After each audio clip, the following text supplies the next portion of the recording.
Hello नमस्ते, स्वागत आहे तुमचं चैत्रा पाटील रेड्डी या चॅनलमध्ये।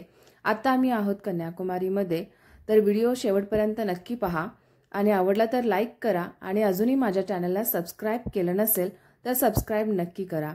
तर सकाळी उठल्यानंतर सूर्योदयानंतर हा व्ह्यू आमच्या रूमच्या खिडकीतून दिसत होता, फारच सुंदर होता।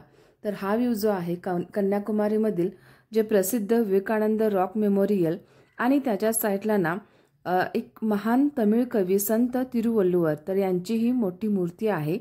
तर इथे आम्हाला जायचं होतं, सो जाताना आम्हाला समुद्रातून फेरीमधूनच जावं लागतं। सो समुद्र बघू शकता तुम्ही, खूपच सुंदर वाटत होता, पाणी एकदम स्वच्छ होतं, पण भीती तेवढीच वाटत होती कारण लाटा खूपच मोठ्या लाटा होत्या। तर कन्याकुमारीमध्ये ना 3 समुद्रांचा संगम होतो, एक बंगालचा उपसागर आणि अरबी समुद्र आणि हिंदी महासागर। तर हे 3 समुद्र इथे एकत्र येतात असं म्हणतात।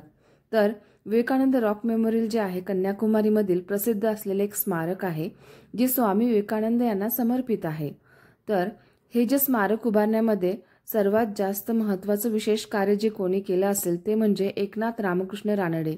तर यांनी विवेकानंद यांची शिलावर विवेकानंद स्मारक मंदिर बनवण्यात त्यांचं विशेष कार्य आहे आणि ते राष्ट्रीय स्वयंसेवक संघाचे सहकार्यवाहक होते। तर म्हणजे RSSचे वरिष्ठ प्रचारक होते। तर कन्याकुमारीमध्ये विशेष म्हणजे हे 3 समुद्र एकत्र येतात आणि जी विवेकानंद रॉक मेमोरियल आहे तिथून ना जी दुसरी मूर्ती जी आहे महान संत जे आहे तिरुवल्लुवर, तर त्यांच्या मूर्तीकडे जाण्यासाठी एक काचेचा जो आहे पूल बनवण्यात आलेला आहे। तर त्या पुलावरून आपण त्या स्टॅच्यूकडे आपण जाऊ शकतो। तर ती जी मूर्ती आहे 95 फूट आहे, पण ज्या खडका कड्यावरती जी ती मूर्ती उभी आहे ना, तर त्याची एकूण उंची आहे 133 फूट आहे। तर इथे बघू शकता समुद्राच्या लाटा खूपच अशा खळखळाट आवाज येत होता आणि ना वारा एवढा होता ना, खूप भयंकर असा वारा होता। आणि इथे असं म्हणतात की हे जे पाणी दिसतंय ना, हे पिण्याचं पाणी आहे। सभोवताली सगळीकडे समुद्र आहे आणि मध्येच हे पाणी पिण्याचं पाणी आहे असं म्हटलं जातं। आणि हे आश्चर्यच आहे कारण समुद्राचं पाणी हे खारं असतं, पण हे पिण्याचं पाणी खरंच म्हणजे एक विशेष आहे। तिथे विहीर असल्यासारखे आहे रेक्टँगलच्या साईजमध्ये। तर हा जो आहे काचेचा पूल आहे, तर तिथून खाली ना पाणी दिसतं आणि शार्वी यामध्ये खूप उशिरा बसली होती की ती उठायलाच तयार नव्हती कारण तिला ना काचेमधून खाली पाणी दिसत होतं।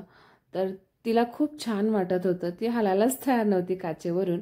मग थोड्या वेळाने ती आली बाहेर आणि मग आम्ही तिथे मूर्ती जी आहे जे महान संत कवी जे आहेत तमिळ संत कवी तिरुवल्लुवर, तर त्यांची जी स्टॅच्यू आहे तिथे वरती जाऊ शकतो। तर त्याच्यासाठी आम्ही जिना चढत गेलो। तर असं 2 ते 3 आपल्याला स्टेअर्स जे आहेत ते चढून वरती जावं लागतं आणि ही आहे फेरी।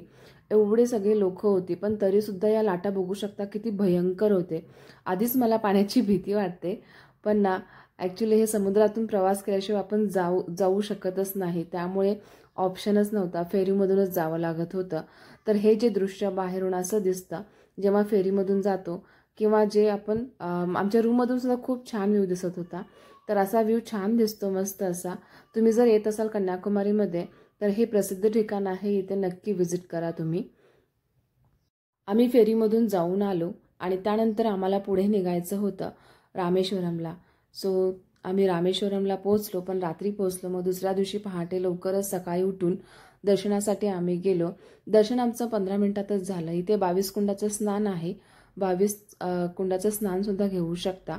आणि आम्ही जे दर्शन घेतलं ते डिरेक्टली लाईनमध्ये घेतलं, त्यामुळे लवकरच दर्शन झालं आणि खूप छान असा सुंदर दिवस गेला। आणि ज्योतिर्लिंग जे आहे रामेश्वरम ज्योतिर्लिंग हे 12 ज्योतिर्लिंगापैकी एक तर आहेच, पण 4 धामापैकी एक धाम सुद्धा आहे। तर हे एक विशेष आहे। आणि इथे ना जे तुम्ही आता हे कॉरिडॉर बघत आहात ना, हे चहू बाजूने म्हणजे चारी बाजूनी आहे सेम असंच। आणि असं मानलं जातं की हे जगातील सगळ्यात मोठं कॉरिडॉर आहे, मंदिरातील कॉरिडॉर मोठं सर्वात असं मानलं जातं। तर फारच सुंदर आहे मंदिर। तर त्यानंतर आम्ही तिथून निघालो पुढच्या प्रवासाला। तर आता आम्ही पुढे निघालोय धनुषकोडीला। तर धनुषकोडी समुद्रकिनारा हा भारताचा शेवटचा बिंदू आहे, जिथे बंगालचा उपसागर आणि हिंदी महासागर एकत्र येतात। तर रामायणानुसार धनुषकोडी हे ते ठिकाण आहे जिथे रामसेतू बांधायला बांधला गेला होता आणि हा खूप स्वच्छ आणि सुंदर समुद्रकिनारा आहे। तर इथे ना एक घटना घडली होती। तर 22 डिसेंबर 1964 रोजी आलेल्या चक्रीवादळात पंबन धनुषकोडी पॅसेंजर ट्रेनमधील 115 प्रवाशांसह अंदाजे 1800 लोकांचा मृत्यू झाला होता आणि त्यानंतर संपूर्ण शहर पाण्याखाली गेले होते। त्यामुळे सरकारने धनुषकोडीमध्ये राहण्यासाठी अयोग्य घोषित केले आणि तेव्हापासून ना धनुषकोडीमध्ये मनुष्यवस्ती राहत नाही, लोकवस्ती नाही आहे तिथे। आणि चक्रीवादळामध्ये जे काही तिथे इमारत वगैरे होते त्यांची जी अवस्था आहे ती आजही पाहायला भेटते तिथे। तर धनुषकोडीपासून ते श्रीलंका जो समुद्र प्रवास आहे ना तो सुमारे 27 किलोमीटर अंतराचा आहे। तर इथून खूपच जवळ आहे आणि इथे आल्यानंतर मला ना जे कैरीचे काप दिसले म्हणून ते सुद्धा घेतले खायला, कारण खूप दिवसापासून असं काही खाल्लंच नव्हतं चटपटीत। तर ते खायला घेतलं आणि मग तिथून ना धनुषकोडीमध्ये काही फोटोज व्हिडिओज काढले आणि मग पुढे निघालो आम्ही पंबन ब्रिजला। तर हे जे ब्रिज आहे तर पंतप्रधान नरेंद्र मोदी यांनी 6 एप्रिल 2025 रोजी नव्याने बांधलेल्या या पंबन पुलाचे उद्घाटन केले आहे आणि हा जो पूल आहे तो रामेश्वरला जोडला गेलेला आहे। तर या पुलाची जी लांबी आहे 2.2 किलोमीटर लांबीचा आहे। तर बघू शकता खूप मोठा समुद्र आणि हा जो पंबन ब्रिज आहे तर फारच सुंदर आणि एक नव्या टेक्नॉलॉजीने बांधला गेलेला आहे। तर खरंच खूप सुंदर आणि एका दिवसात आम्ही आता सकाळी रामेश्वरम केलं आणि आता धनुषकोडी आणि पंबन ब्रिज पाहून आता आम्ही पुढे निघालो नेक्स्ट लोकेशनसाठी। तर व्हिडिओ आवडला तर नक्की लाईक करा, अजूनही चॅनलला सबस्क्राईब केलं नसेल तर प्लीज सबस्क्राईब नक्की करा। भेटूया आपण नेक्स्ट व्लॉगमध्ये, तोपर्यंत बाय बाय।